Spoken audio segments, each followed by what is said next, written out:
ॐ असतो मा सद्गमय तमसो मा ज्योतिर्गमय मृत्योर्मा अमृतं गमय। ॐ शान्ति शान्ति शान्तिः।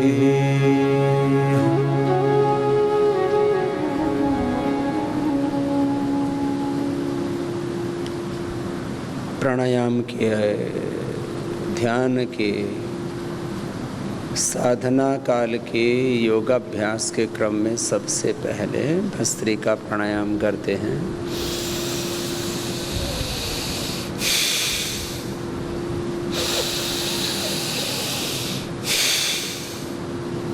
लंबा गहरा श्वास भरा, बाहर छोड़ा। यथा शक्ति, यथा सामर्थ्य, यथेष्ट अभ्यास भस्त्रिका प्राणायाम।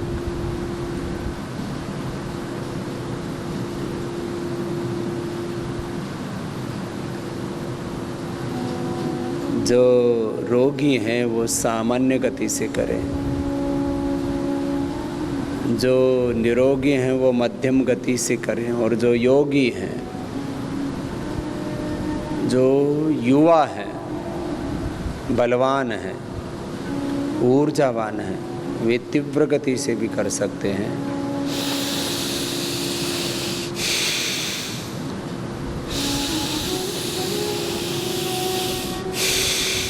ये सामान्य गति हुई।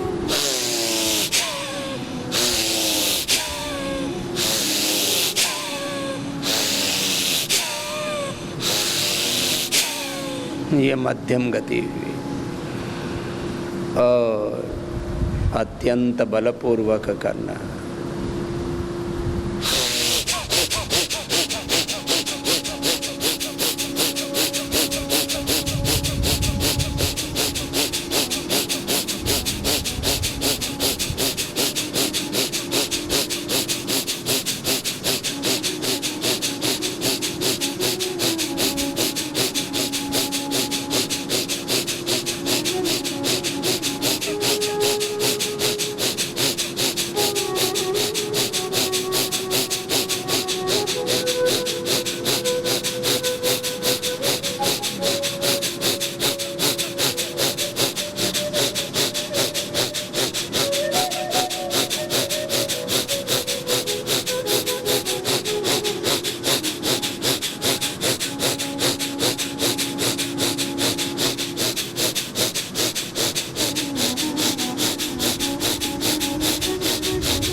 ऐसे लगभग 5 मिनट तक निरंतरता के साथ में, पूर्ण सामर्थ्य के साथ,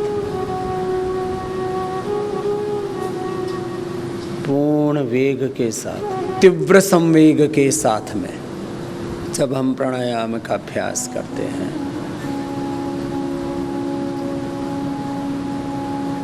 तीव्र संवेग ज्ञान का, मेरे साथ में मिलकर के बोलेंगे, तीव्र संवेगानाम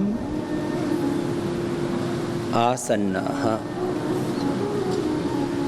ज्ञान का तीव्र संवेग, संवेदनाओं का तीव्र संवेग या कर्म का तीव्र संवेग, ये 3 ही बड़े सामर्थ्य हमारे पास में। एक ज्ञान का सामर्थ्य, दूसरा भावनाओं का सामर्थ्य और तीसरा कर्म का सामर्थ्य। इनका संवेग, पराकाष्ठा, अतिरेक होता है, तब भगवान की तत्क्षण अनुभूति होती है। तत्क्षण, उसी क्षण।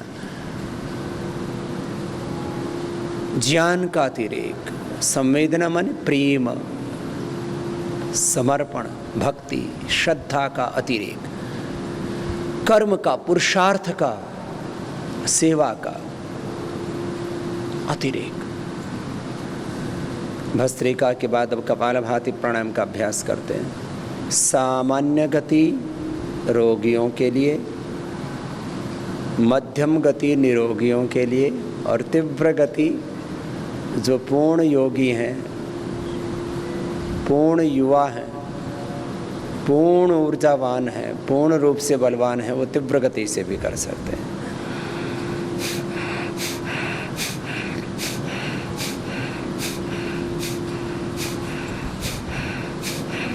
ये सामान्य गति हुई कपालभाति की। ये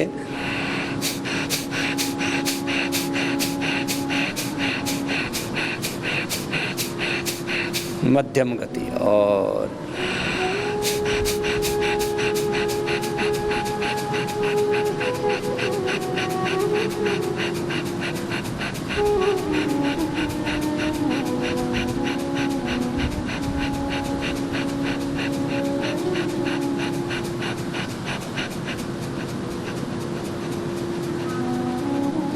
ऐसे तीव्र संवेग पूर्वक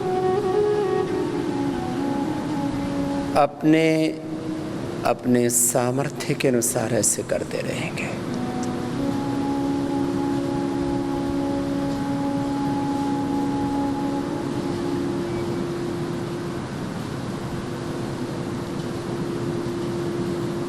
हमारे व्यक्तित्व का, अस्तित्व का एक हिस्सा है शरीर।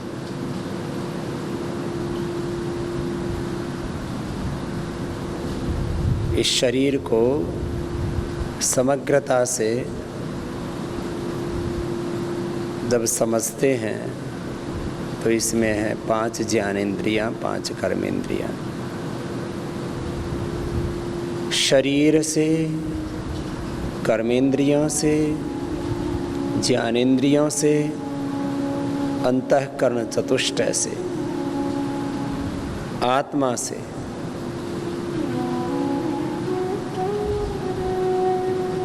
ये शरीर, ये इंद्रियां, ये अंतःकरण साधन हैं आत्मा के, और साध्य है हमारा अपनी निजता, अपना स्वरूप, अपना मूल स्वभाव, अपनी मूल प्रकृति, अपना मूल अधिष्ठान।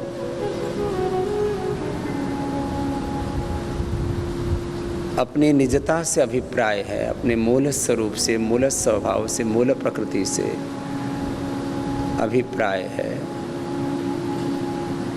जो आत्मा स्वभाव से ही ज्ञानमय है, प्रेममय है, सुखमय है, शांतिमय है, आनंदमय है, ऐश्वर्यमय है, उस अपने स्वरूप में हम प्रतिष्ठित रहें, और अपने इस मूल स्वरूप में, मूल स्वभाव में, मूल प्रकृति में, अपने इस अनंत ज्ञान में, अनंत प्रेम में, अनंत सामर्थ्य में, अनंत ऐश्वर्य में, अनंत सुख, अनंत अथाह असीम शांति में प्रतिष्ठित रहते हुए जो अपने लिए विहित कर्म हैं उनको पूर्ण ज्ञान, पूर्ण निष्ठा, श्रद्धा, पूर्ण पुरुषार्थ से निष्पादित करना, ये जीवन है। ऐसे जीवन को समग्रता पूर्वक समझे, ऐसे योग अध्यात्म को समग्रता पूर्वक समझे, ऐसे अपने अस्तित्व को समग्रता पूर्वक अनुभव करें। कपालभाति लय के साथ करते रहना।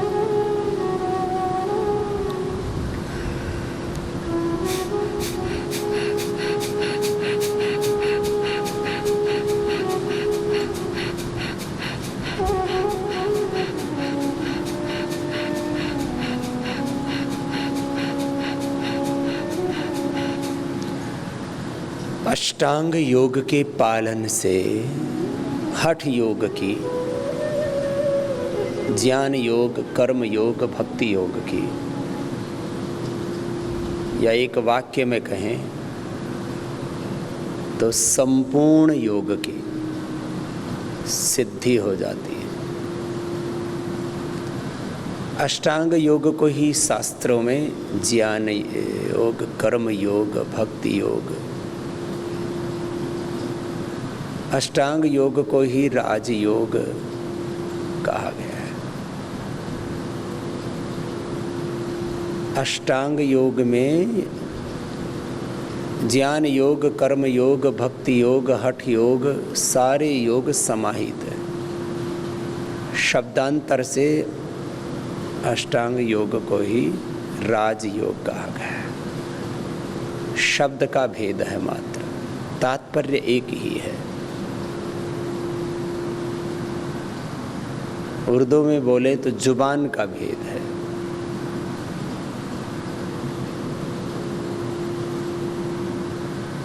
शब्द भिन्न भिन्न हैं, तात्पर्य ध्येय एक ही है। लैंग्वेज और वर्ड्स के भेद होने से, भाषा और शब्दों के भेद होने से तत्व का भेद नहीं हो जाता। पानी के अनेक नाम हैं। मनुष्य को ही अनेक नामों से संबोधित किया जाता है। शरीर को, इंद्रियों को, मन को, आत्मा को, परमात्मा को, इस पूरे अस्तित्व को भी अनेक नामों से संबोधित किया जाता है। चाहे कोई व्यक्ति हो, चाहे कोई वस्तु हो, चाहे व्यक्ति और वस्तुओं से जुड़ा हुआ ये पूरा अस्तित्व, इसके छोटे बड़े घटक, और उन वस्तुओं और व्यक्तियों से निर्मित भिन्न भिन्न परिस्थितियां, उनको अनेक नामों से कह दिया जाता है। लय के साथ करते रहे। यम, नियम, आसन, प्राणायाम, प्रत्याहार, धारणा, ध्यान, समाधि पूर्वक हम समाहित हो जाते हैं अपने स्वरूप में। ये योग है। अब इस योग को, इस योग की जो स्थिति है उसको अनेक शब्दों में, जैसे जैसे हमारी चित्त की अवस्था बनती जाती है, उस अवस्था को भिन्न भिन्न नामों से कहा। कपालभाति लय के साथ करते रहे। और योग की मुख्य रूप से जो तीन स्थितियां हैं, योग के मुख्य रूप से जो तीन चरण हैं, 3 सोपान हैं, जो 3 स्टेप्स हैं, 3 सीढ़ियाँ हैं, 3 चरण हैं, 3 स्टेजेस हैं, 3 अवस्थाएं हैं, उनको अनुभव करें। प्रथम चरण में हम ओंकार या गायत्री आदि मंत्रों का आश्रय लेकर के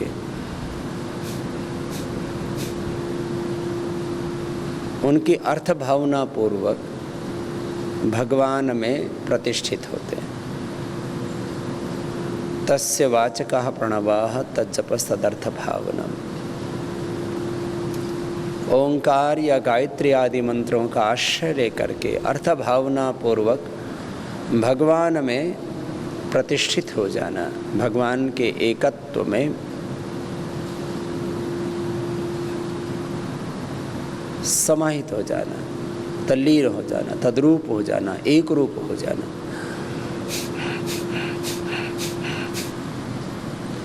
अब इसको भाव समाधि कहें, इसको सहज समाधि कहें, संकल्प समाधि कहें, जो भी नाम दें हम, जिस शब्द से, जिस नाम से हम सत्य से जुड़ जाए, वो शब्द, वो नाम, वो भाव हमारे लिए ज़्यादा उपयुक्त है। ये प्रथम चरण हुआ।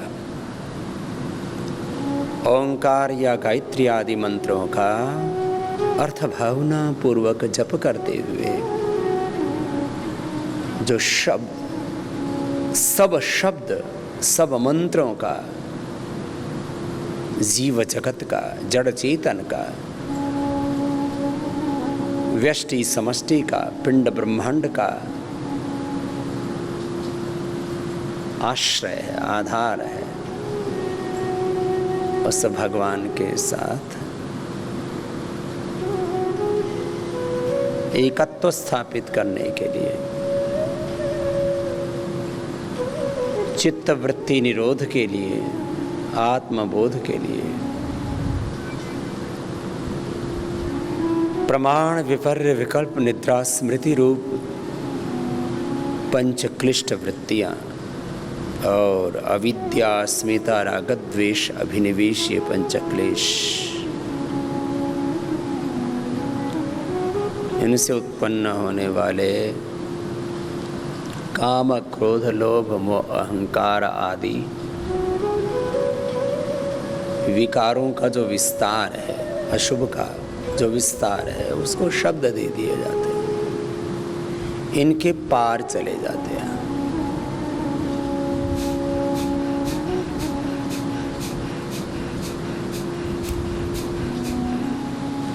ये प्रथम चरण हुआ। ओम का आश्रय लिया। ओम माने सर्वरक्षक, ओम माने सर्वाधार, सर्वेश्वर, सर्वव्यापक, सर्वशक्तिमान परमात्मा। ओंकार। ओम माने अंतर से, हृदय से जब हमने स्वीकार कर लिया कि परमात्मा ही सर्वाधार है, सर्वेश्वर है, हृदयेश्वर है, प्राणेश्वर है, जगदीश्वर है, सर्वेश्वर है, तो फिर भगवान के अनंत गुण कर्म स्वभाव का चिंतन करते हुए भगवान को ही सब ज्ञान का, सब संवेदनाओं का, सब सामर्थ्य का, सब ऐश्वर्य का, सब सुख शांति आनंद का, सर्वस्व का, सर्वस्व का आधार मान करके स्वीकार करके उसमें समाहित हो गए।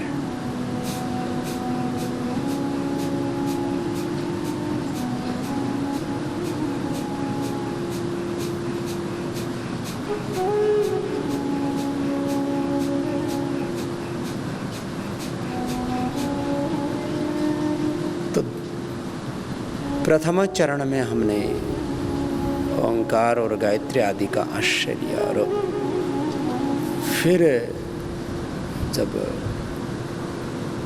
ये भाव गहरा प्रतिष्ठित हो गया, यही दूसरा चरण है। इसको भाव समाधि, विचार समाधि, सहज समाधि, जो भी हम नाम दें, ये स्थिति बन जाती। कुछ क्षणों के लिए हम भगवान के साथ पूरे समाहित हो जाते हैं। भगवान की स्तुति माने भगवान की महिमा को स्वीकार करते करते उससे प्रीति हो जाए। प्रार्थना मतलब जब भगवान को सर्वस्व स्वीकार कर लिया तो एहसास हुआ कि जो कुछ मुझ में है, ज्ञान, संवेदनाएं, सामर्थ्य, ऐश्वर्य, विद्या, विभूति, गुण, सामर्थ्य, सबका आधार भगवान है। तो फिर निराभिमानिता आती है, अहंकार शून्य हो जाते हैं और भगवान की उपासना घटित हो जाती है। भगवान की स्तुति, प्रार्थना, उपासना में लीन हो जाते हैं। भावपूर्वक भगवान में समाहित हो जाना, भाव समाधि, संकल्प समाधि, सविचार समाधि, ये नाम है अनुभूतियों के। इसी को योग शास्त्र में कहा, स्वाध्यायात योगम आसीत, योगात स्वाध्यायमामने, स्वाध्याय योग संपत्त्या परमात्मा प्रकाशते। स्वाध्याय जैसे मोक्ष शास्त्रों में भगवान की महिमा गाई गई है, ऐसे भगवान की महिमा को गाते हुए, अनुभव करते हुए, स्वीकार करते हुए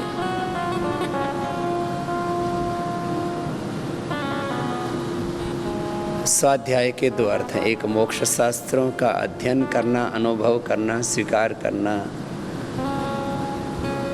दूसरा स्वाध्याय का अर्थ है प्रणवादि जप करना। प्रणव आदि, गायत्री आदि मंत्रों का जप करते हुए अथवा मोक्ष शास्त्रों में जैसे भगवान की महिमा कही गई है, ऐसे आत्मवेत्ता, ब्रह्मवेत्ता, योगियों, तपस्वियों की बात पर पूर्ण विश्वास रखते हुए, पूर्ण श्रद्धा रखते हुए भगवान के साथ एकाकार हो जाना, ये स्वाध्याय है। जब ऐसा करते हैं तब एक स्थिति वो भी आती है जब हम शरीर, इंद्रियों और मन के, चित्त के पार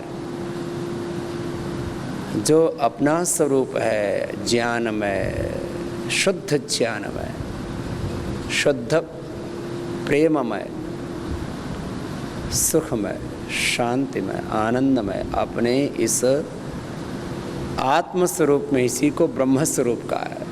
तत्त्वमसि श्वेतकेतु प्रज्ञानम ब्रह्म अयम आत्मा ब्रह्म शिवोहम शिवोहम अहम ब्रह्मास्मि।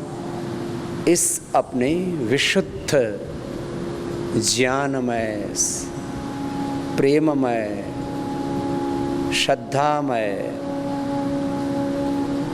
भक्तिमय, सुखमय, शांतिमय, आनंदमय स्वरूप में जहाँ पूर्णता है सब प्रकार की, कोई न्यूनता, अल्पता, दरिद्रता नहीं है। पूर्णमदः पूर्णमिदं पूर्णात् पूर्णमुदच्यते पूर्णस्य पूर्णमादाय पूर्णमेवावशिष्यते। ये योग की स्थिति है। स्वाध्यायात योगमासीत, इसी को निर्विकल्प समाधि, निर्विचार समाधि, निर्बीज समाधि नाम दिए हैं। एक अनुभूति सविचार समाधि से निर्विचार समाधि, भाव समाधि से भावातीत समाधि,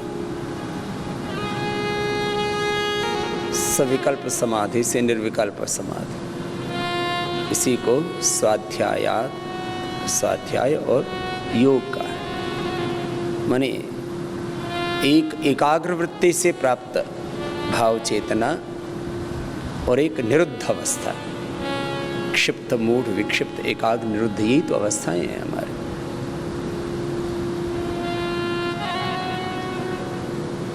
ये दूसरा चरण है योग का। स्वाध्याय योगमासीत योगात् स्वाध्याय मनेत। स्वाध्याय योग संपत्त्या परमात्मा प्रकाशत। कभी हम स्वाध्याय की स्थिति में बने रहते हैं, कभी योग की स्थिति में बने रहते हैं। दूसरे शब्दों में इसको कहें तो कभी कभी हम एकाग्र रहते हैं और कभी कभी हमारे चित्त की निरुद्ध अवस्था बनी रहती है। इन दो अवस्थाओं में बने रहें तो फिर परमात्मा का प्रकाश हो जाता है हमारे लिए।